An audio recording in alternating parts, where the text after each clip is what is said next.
തെക്കൻ തമിഴ്നാട്ടിൽ കനത്ത മഴ തുടരുകയാണ്. മഴക്കെടുതിയിൽ 3 പേർ മരിച്ചു. ഗ്രാമപ്രദേശങ്ങൾ വെള്ളത്തിനടിയിലാണ്. തൂത്തുക്കുടിയിൽ ട്രെയിനിൽ കുടുങ്ങിയ 800-ലധികം യാത്രക്കാർക്ക് ഹെലികോപ്റ്ററിൽ ഭക്ഷണം എത്തിച്ചു.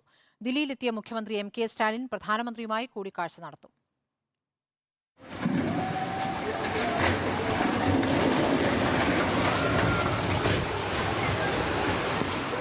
കന്യാകുമാരി, തൂത്തുക്കുടി, തിരുനെൽവേലി, തെങ്കാശി ജില്ലകളിലാണ് മഴ കൂടുതൽ ദുരിതം വിതച്ചത്.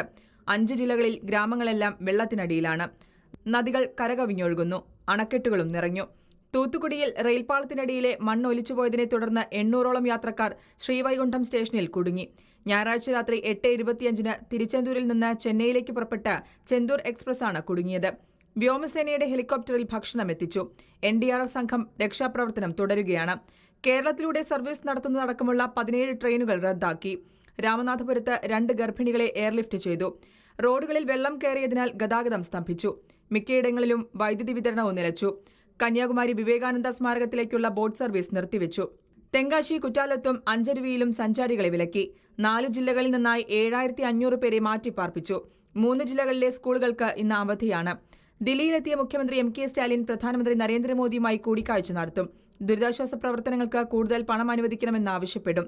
അതേസമയം സ്റ്റാലിനെതിരെ വിമർശനവുമായി BJP തമിഴ്നാട് നേതൃത്വം രംഗത്തെത്തി. National desk reporter.